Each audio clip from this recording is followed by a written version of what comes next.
I learned the hard way, basically, through overdrafts, through, some poor spending choices and having to find out the reality of those, poor spending choices. We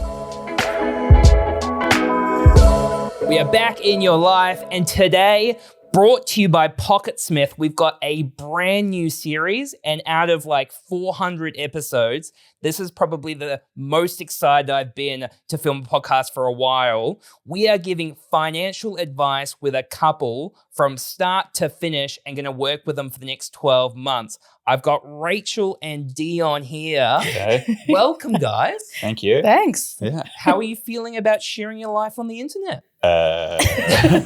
Excited. Nervous, excited. Keen as to be on this journey. Absolutely. Yeah. Cool. Because I think one thing that's quite cool with all of this as well is like when people think about financial advice, one is, and like I said to you before we started filming, my most important thing is, yes, I want to make sure everybody watching is having a good time. My 100% biggest focus is two of you and any client that comes in here, making sure you have a really good experience. So we're going from going through the whole process, projections, recommendations, and cracking the whip on you to make sure you're staying on track. Oh gosh. So it's going to be a lot of fun. We're going to be using Pocketsmith a lot throughout this series. It's really cool. We've got Pocketsmith on board because I just called them and I was like, hey guys, we're going to be using, we use it with so many of our clients, their budgeting software. And I'm like, we're going to be using it a lot. Do you want to sponsor this? And they said, yes. Cool. Who would have thought? Well, Awesome. There you go. So much love to Pocketsmith. Thank you very much. Essentially what we're going to be doing is we're going to be breaking this into quite a few sessions. So today is really about values and goals. And I've given you a bunch of questions and some homework to do. The reason why we started there was financial planning, financial advice. Like, people are complicated, but finances are really easy. If I understand the two of you well enough, then the investment advice is very straightforward. I've given you some homework to work through. But before we kick into it, we had over 100 people apply to be part of this series. Let me ask the two of you, why did you apply? I think that question should be solely directed to my husband. Immediately under the bus is a great start. Yeah, absolutely. So I've been listening to your podcasts for a while. I've probably done about 150 of them. So anything you've done earlier is probably completely lost on me. So apologies for that one. Those ones weren't any good anyway. So. Yeah, that's fine. So I thought, well, I'd been thinking about, have we really got our life sorted and have we really got a plan for this? And then I was like, maybe I need to talk to Lighthouse anyway. And then this came up. I'm like, oh yeah, okay, let's give this a go. And then it was like, you're going to be on air and all these other things came up. I'm like, maybe it will help some people. Hopefully it helps us.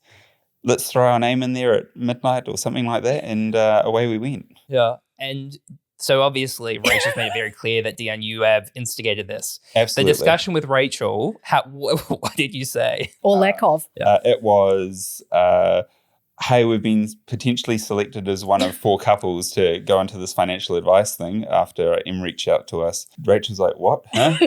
So, yeah, and that's how she found out. And what was your initial thought, Rachel?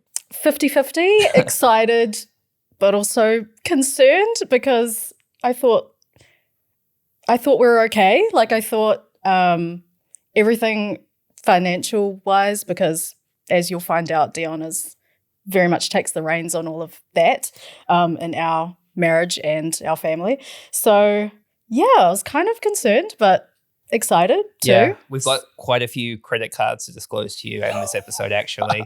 Yeah, Dion's been betting on European handball at 3 a.m.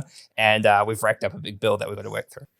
Good grief. This might turn into a different podcast completely. One of the things that I've been thinking about quite a bit, which I've been talking to Em about a lot, is, in New Zealand, we don't talk about money very much, like publish it on the internet. How do you feel about the sharing your finances and kind of your ambitions for your future and all of that, being recorded?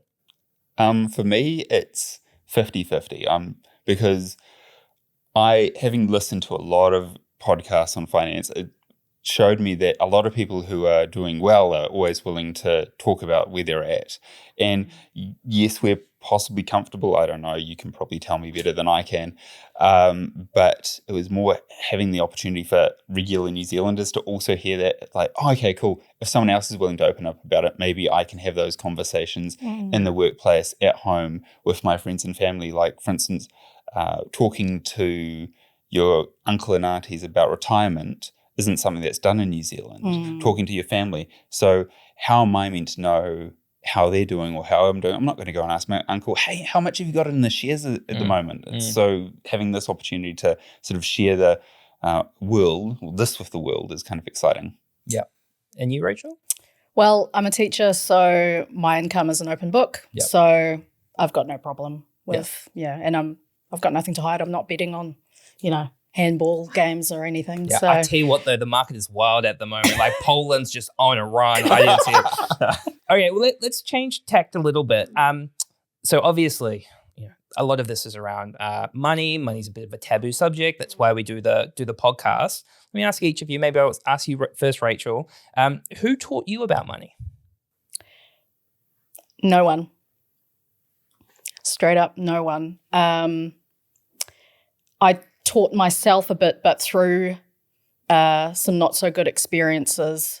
I learned the hard way, basically, through overdrafts, through some poor spending choices and having to find out the reality of those poor spending choices. So, and what were you, like, your parents, like, with the money? Did you draw anything from that? I was brought up in quite a unique situation where by the time my parents were married, my dad had already paid off the house that he'd helped build. So my mum, to this day, has never experienced a mortgage. So that's why I grew up not knowing what a mortgage is, what interest is. Different times. Different times. How about you, Dion? Who taught you about money? So very different to Rachel. So my family grew up with not a lot. We were very much as it was called back in the day, a DPB family or a WINS family, where neither of my parents worked after I was about 2 years old. So every dollar was hard earned, and debt was a very common situation where it was very common for us to go up to the ATM at sort of 6 a.m. in the morning on a Tuesday morning, which is when it comes through, and you could withdraw your money before the banks took their fees out. Wow. So you could withdraw the money, and then you'd go into a massive overdraft to try and sort that sort of thing out. And it was very different. You ended up with sort of parents pulling all their money out and then going into more debt. The only benefit was that in the 1980s, you could actually get a government loan, which would allow you to buy a house. So they ended up buying a house in Manarewa in 88. So all of the WINS money went to paying towards the mortgage. Unfortunately, didn't quite go to plan, but a different sort of situation. Yeah. And you're the household CFO. Like, I've seen your spreadsheets. They are impressive. How did you learn? How did you learn from, like, going from that environment as a kid to, like, we need to get to the ATM before the bank charges its fee, to, like, I'm running spreadsheets. I've got a plan of where I want to take things. So that's probably been, that spreadsheet that you've sent through is 15 years in the making. So it's quite an old document. So it sort of came from realizing that I had to work with the money that I had and making sure that I didn't sort of follow the same outcomes as my parents. So it's been quite a long process to get to that. Did I learn through university? No, I didn't actually attend university until I was well into my late 20s. And I was at an office, they had Excel, I might as well learn how to use it and add numbers together, and just got good at it. So, yeah. Awesome. I love that. Okay, so thank you for sharing kind of that bit of background. So in terms of the process that we're going to go through, so like I said, today's episode is all about understanding your goals. The next session we're going to have is more of a strategy session. So we're going to work through the particulars of your budget, your income, your investments that you're making at the moment, talk about quite a few things. Then I'm going to present your financial plan in the third episode where we're going, hey, here is the strategy. It's quite a bit of information. So what we do is we then let you take that away and process it, because some people get to the end of it and be like, oh, there's a bit happening here. And then so you'll be able to read through it. Then we're going to catch up again for an implementation meeting. Now, implementation meeting's 2 parts. It's Q&A. So like, what about this? Why aren't we doing that? All that kind of good stuff. And then the second part is pulling the trigger on whatever the actions are. Now, that's really important because a plan is just words and projections. Nobody gets wealthy by just sitting on the sidelines and not doing anything. I'm very much about taking action with your financial plan. Otherwise, the biggest risk to most people is they're continually in a loop of, I could do this, I could do that, and they end up doing nothing.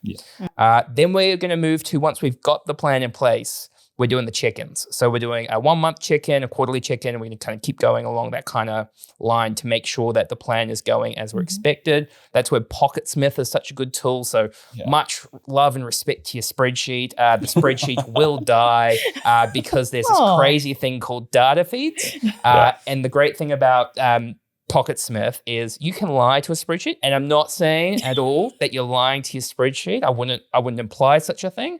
However, quite a few clients think that they're spending so much. And the way I describe Pocketsmith is great and terrifying because you can't lie to a data feed. So we set a budget in there. It pulls through live transactions. You categorize it. Wow. Yeah. Okay. Yeah. I know. That's the terrifying bit. He looks at me. I'm her Pocketsmith at the moment. Yeah. There you go. We'll give you a little bit of time back. That's the process. I should also mention, as a financial advisor, there are some compliance requirements. I did get a call from the Financial Markets Authority to check about this process and making sure I will be following it. So yes, FMA, no worries over here. So obviously you filled out a background form. We gave you a link to the disclosure on our website and our privacy statement. So you have received that information. Compliance with financial advice is really straightforward. It's like just making sure that like you understand what I'm giving you advice on and what I'm not giving you advice on, because you might not need advice on everything, and how I'm getting paid, which in this instance is Pocketsmith. Obviously, when it comes to financial advice, there's like insurance commissions, there's mortgage brokers, a whole range of different things. Any advice we give to you where there's some sort of remuneration, we're going to give away to charity. So you can have a few episodes to think about where we want to be sending that money to, which will be quite cool to do. So I want to move into starting to talk about the values and the goals. Like I said, that's really what this episode is all about. So let me ask you each a question. And Dion, we'll start with you this time. What is it about money that's important to you? Freedom. That's what it comes down to, right? You can either have the freedom now or you can have the freedom later, or being able to make those choices. Has that always been my view? Probably not. It's sort of started with hoard it as much as possible and hold on to it. I'm probably still got that behavior when it comes to my own savings account. I do not like spending money, but at the same time, I hope that it will lead to later on I can actually use it for freedom in my own life and be able to make some decisions. Ideally not when I'm 65, but younger than that. So that's what money means to me. And the term freedom, like, is there? Yeah, I guess when you think about freedom, you might be thinking free at 65. There might be things is there anything that you want to do now that you feel like you're not free to do?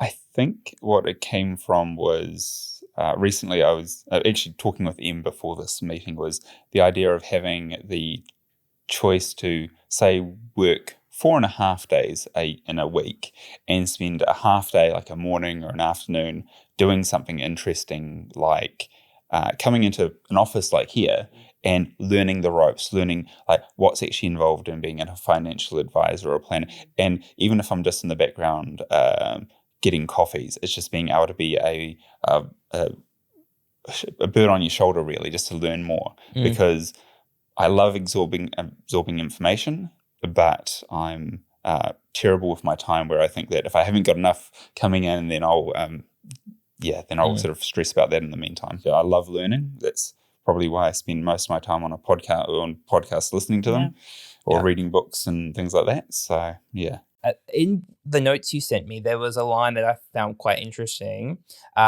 not getting stressed about making them wondering if I screwed up. What does that mean? So that comes from sort of have I screwed up in the future? Like have I done something now that means that when we hit 65 or 55 or whatever age we decided going, oh damn, I've gone and I've ruined our opportunity to do this earlier, retire earlier, relax earlier, for Rachel to have the opportunity to do more traveling, or for us to do something as a family, or for make sure that Lily's looked after, that's our daughter, when she's in her 20s and 30s.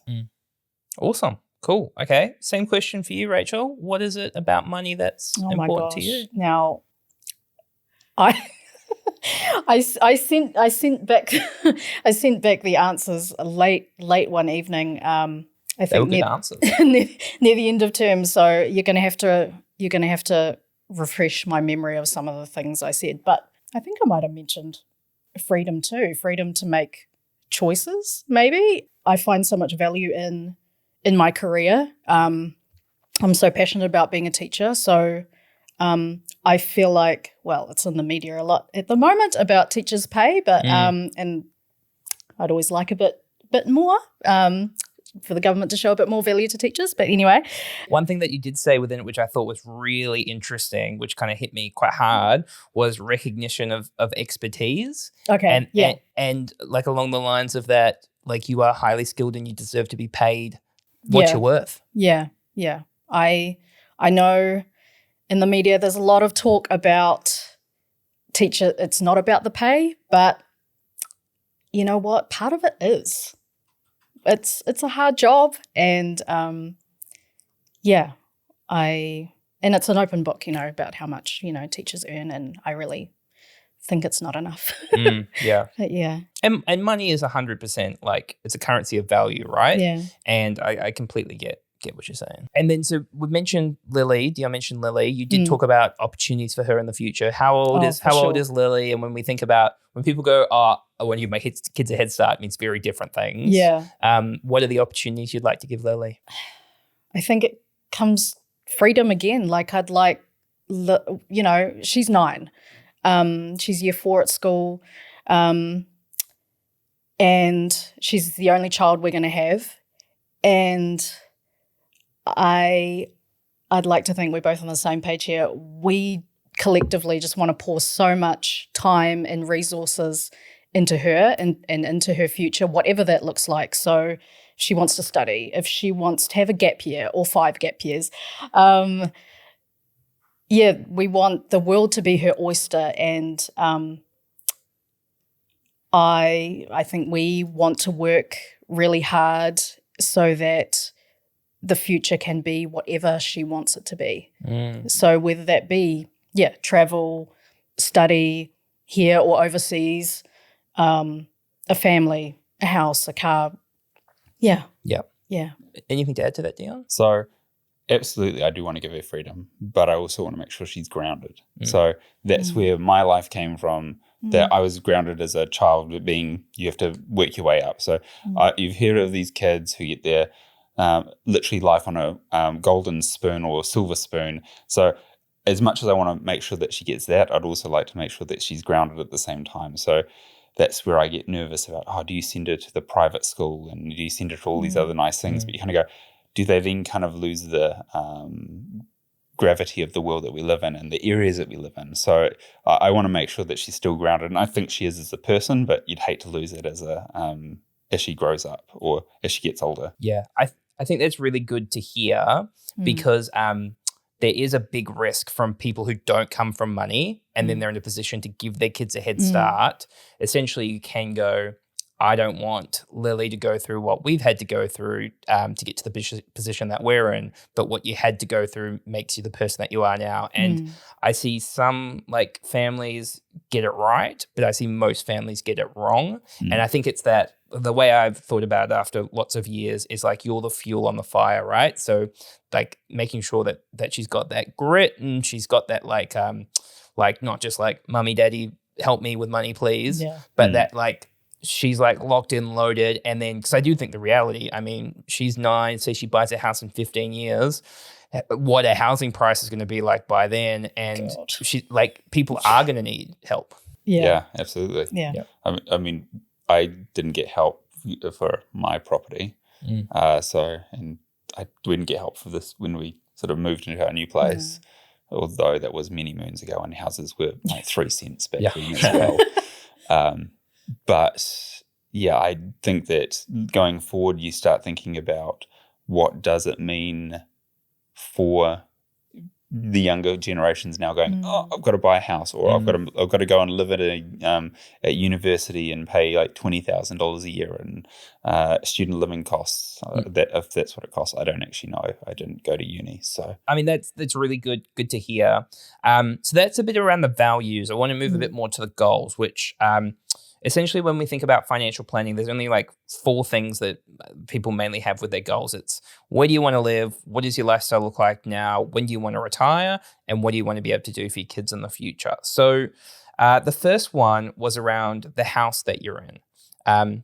Are you happy in the house you're in? Do you plan to do any renovations?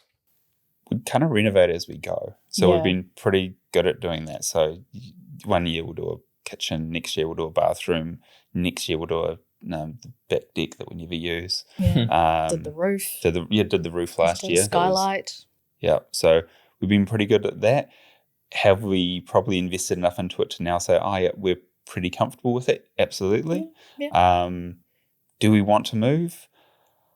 I drive 45 kilometers to get to work every day. Nice. So it's a little bit of a struggle. Or 67 Ks if I'm going to our other site, which is on the other side of Auckland and Orewa. So that does kind of play on my mind. But I've got your podcast to listen to, so it's all good. We just have to do longer episodes to make up for the length of the drive. What do you think, Rachel? I love our house. I love our neighborhood.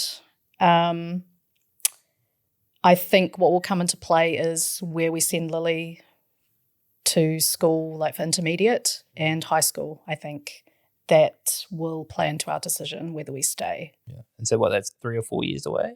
Yeah. Okay. And is the options that you're thinking about, some of them would require a move?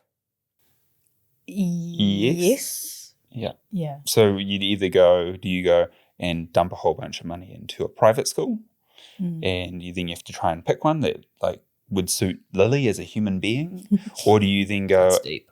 Yeah, I know. Or do you go with we'll just move house to Epsom, and then we can send it to Epsom Girls Grammar or something like that. So then you kind of benefit from like a new house, but then you go, cool, let's go and take on $1 million more in debt just because we want Lily to go to some fancy school. Yeah. And if you think about private schools, it's, I don't know, round up to $30,000 a year, 3 times 7 is $210,000. Yeah. It's less than the move. And then you're paying like real estate agents' costs, all that kind of stuff. But there's the question of, do you enjoy that area more? You're saying you enjoy the community that you're in at the moment. Okay. I didn't, based off the answer given beforehand, I thought it was definitely going to be we're staying where we are, but between the school and the drive, maybe there's a little bit to work through here. Yeah. And I'm perfectly happy where we are. Yeah. So it was more, if Lily it really all falls down to Lily, right? Yeah. I mean, I'm happy driving.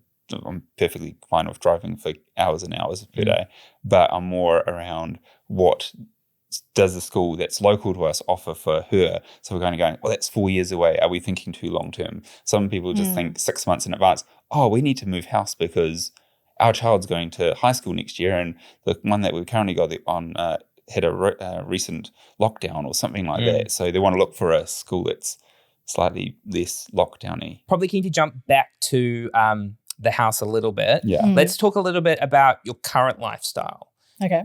Is there anything you're not doing at the moment that you wish you could do more of? Travel. Do you get to do much travel at the moment? I mean, on average, maybe 2 years ago, we did a family trip with some friends and their kids to Fiji. That was amazing.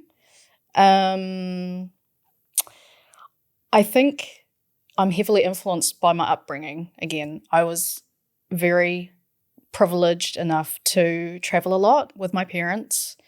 I was a single child for 9 years. Yeah. So we traveled a lot. My dad was a retired bank manager. The good old days of banking. Take me back to the 1980s to be a bank manager. Well, just a handshake and you get a loan. Who retired at 60. Yeah, he retired at 60 when when I'd only just started school. So it's a very unique situation. But so we traveled a lot. My mum was accounts payable. A classic love story. Yeah. At Middlemore Hospital. I thought it was at the bank. No, it wasn't. Yeah, it wasn't an office records. No. But so we traveled a lot, and it just helped me see the world. And I think this is going to sound really privileged because I've traveled the world, but traveling the world helped me stay grounded because I saw a few third world countries, and it made me realize how lucky I was and how much my parents had sacrificed. And I grew up noticing and realizing that, I am a lot different to my peers. How does that impact the getting to travel when you're a child? How does that impact? It's not like you're not doing as much travel now. I really don't know. Look at me. I really don't know. That's all right. I mean, because you want to do some more travel. Yeah. What about you, Dion? In terms of your current lifestyle, you got everything you want. You want some stuff you don't have. I'm sort of not very good at spending money at the best of times. So that's Cue eye roll. Yeah.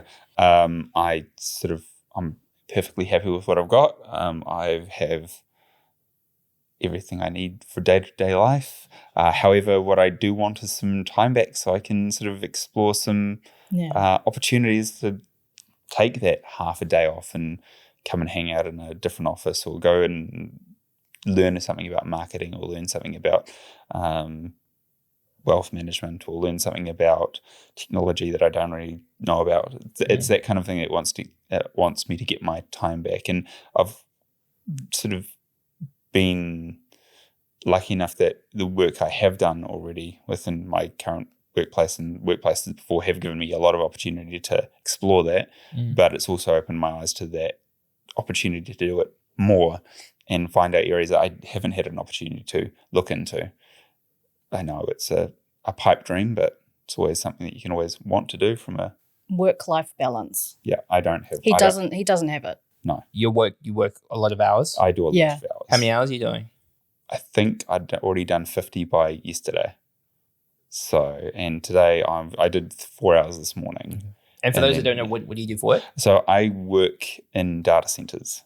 Would be about They're popping. Yeah, they really are. We've expanded, I think, 4 times the size. So I work for an Australian company, and we've gone from no data centers in New Zealand to having 65% of the market. Wow. If not more than that now. And for those that don't know, why are data centers becoming increasingly popular? Because everyone loves AI. Everyone wants to jump on ChatGPT and ask it all of their personal problems and load all their personal data, and that's great. Yeah. So as long as people keep doing that, I will keep having a job. That's good. That's good. Okay.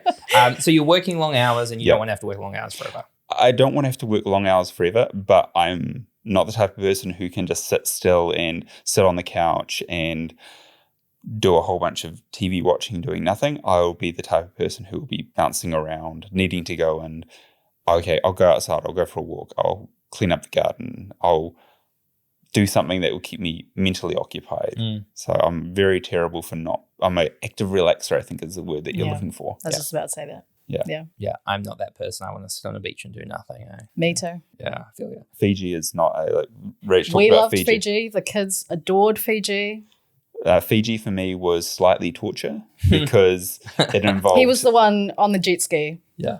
I hired I think twice. I hired it. He did one session and he's like, that wasn't enough. And we were just all sitting, lounging with our slushies. So I just throw more money at them. And Yeah. then they gave me the jet ski again. And then it was morning walks, nighttime walks, trying to find things to do. But there's not a lot to do in Fiji from my point of view. Yeah. Cool. It's good. Fiji's not sponsoring the podcast. Okay. And the comments around you've got everything you want. Let me ask you, are you cheap? Ooh, am I cheap? Are you frugal? We can put it 1,000 different ways. Cheap, frugal, possibly. Yeah. Let me ask Rachel, what do you think? Cheap and frugal, Dion. Or not too bad? I'm just trying to work out where we are on the spectrum. Well, do you want to talk about how you randomly just bought some microphones, some podcast microphones? Oh, let's go. Oh, here you go. So I'll talk to this one. So Yeah, do. So Rachel decided I'm not going to plug her own podcast, but she's doing do one. it. Yeah. So she's doing a Shucks It's Rach podcast. Yeah. No. Sorry. That's Okay. your note. Cut So that. I'm a special ed teacher and I have a lot of thoughts and things to say. So I started halfway through this year an Instagram podcast called Rach Interrupted. And so That's my what? plug. So what I did Links in the bio, man. Links in the bio. So what I did was I saw Rachel was doing this and I thought, this is really cool. I want to support her and her efforts. So I went and jumped on the internet late at night, as I always do. And No consultation. no consultation whatsoever with Rachel. I just kind of do these things. And I spent $700 on a podcasting setup for her, which is similar to what you guys have got here, but only allows for sort of 2 pieces. Yep. I gave it to her and she's like, what have you got this for?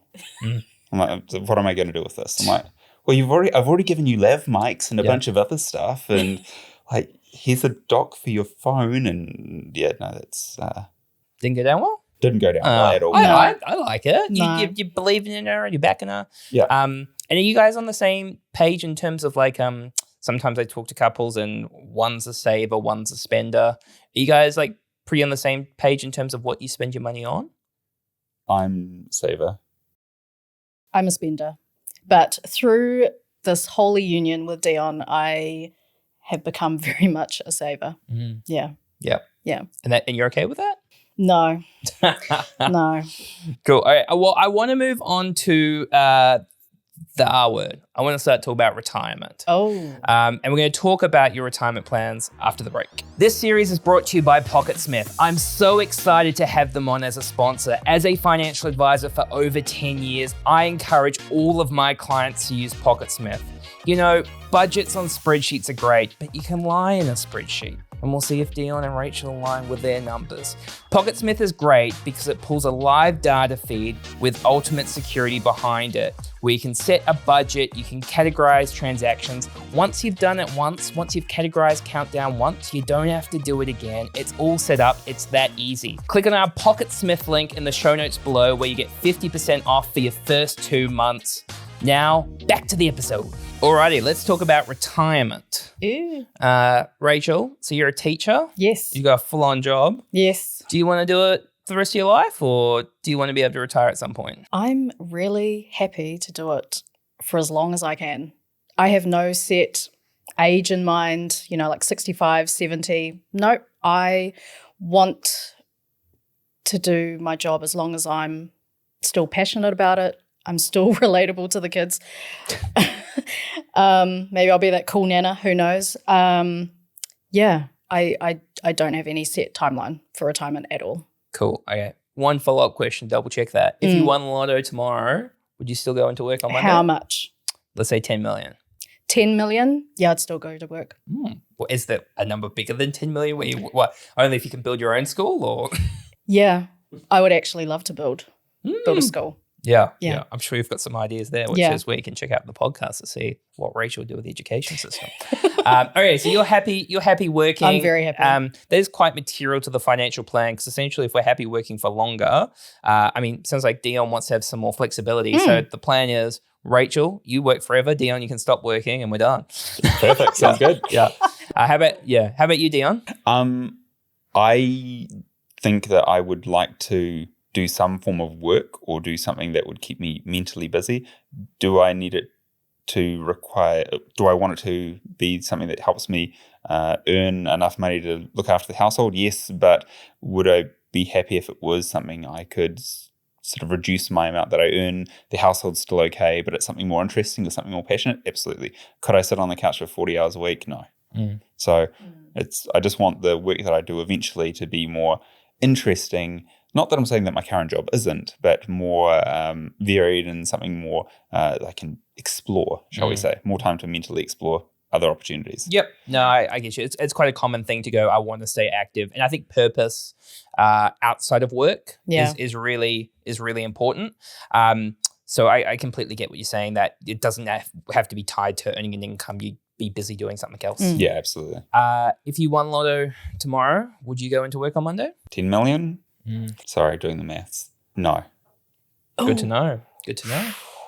We've talked about Lily a little bit, but the last one is around what she'd like to be able to do for her in the future. There was a lot of ideas thrown around. If I waved a magic wand and said that we could send her to a private school, you could help her with her first home deposit and university costs. Are they all things that you would like to do if you could? Yes. I'd like to make sure that it was, Yeah. But it's making sure that it's something that she wants in a place that she wants to go. Yeah. And I know that it's a lot coming from asking an 11 or a 12-year-old, hey, what do you want to do in life? Yeah. Because I absolutely had no idea what I wanted to do at 12. Or if I did, I'm definitely not doing it now. I was 19, smuggling kegs into the side of dorm. So like, I get it. My brain didn't, I mean, some would argue my brain still isn't fully formed, but let's not put too much pressure on the 12-year-old. So like the ability to do all of those things. And some people might be listening to this and being like, geez, like private school fees, first home, university, like they're all, I mean, the awesome thing about your situation is like you have good incomes, but you don't have absurd incomes where like you're very relatable to the to like the average Kiwi, right? And it's just showing what we talk about every day is not swinging for the fences with your finances, but small consistent steps over time give you options. And what you decide to do with those options, there's no right or wrong answer, but you get to pick. Very cool. Okay, so if I was to summarize, we're happy in our current home. To an extent, we will play this out further. The current lifestyle we're happy with, maybe just with a bit more travel. Rachel's going to work forever unless she can build her own school. Dion wants the option to have a look at some other stuff in the future. And then we want to be able to give Lily a head start. Are there any other goals that we haven't spoken about to date? Not from me. And nothing from me. Cool. Okay. Maybe a dream car, like a classic. Oh, here we go. Come on, I used to have fun cars, and then I had to grow up. So What did you have? I had an R34 Skyline. And when did you give it up? I gave it up because we needed to go from a 3-car household to a 2-car household, according to the boss. I'm the boss now. Yeah, you're the boss when it comes to the household. And so I got told, but I did get told I could get any car I wanted as long as it had 4 doors. So I sold my Skyline and I bought myself a fast Lexus. And then I went and started driving 65 Ks to work each day, realizing that I was spending $13,000 on petrol per year. And I can tell by the budget that car's no longer there. No, it's gone. You might notice some ruck there instead. Yeah. So it gives you an idea of what I swapped it out for. Yeah. Very cool. Okay, sounds good. So we've got those clear goals, which is the most important thing for me to understand. The question is, are we going to get there? And obviously in this episode, like we haven't talked about the value of your house, your mortgage, your budget to an extent, your income, your assets, the investment property you have, which I'm very interested to talk about, how we found that property, your Sharesies portfolios, which I have seen and have some thoughts. So in the next episode, we're going to turn those goals. And because I think the tricky thing is, like, we're talking about all these hypothetical things that we want, but it's a bit of like chicken and the egg and going like, what do you want? It's kind of like, what can I have? Yeah. And I think you're going to be quite surprised by your financial projections. Ooh. So we're going to go through all of that in the next episode, which is our strategy episode. Much love to Pocketsmith for sponsoring this episode. I cannot wait to get Dion and Rachel's Pocketsmith set up and we can show you what that looks like. We can track those expenses. Make sure to subscribe to the podcast, give us a review and give us a like so you can see the next episode that we're going to post with Rachel and Dion, where we go through all their projections, all through their strategy, start to build that financial plan. We'll catch you next time.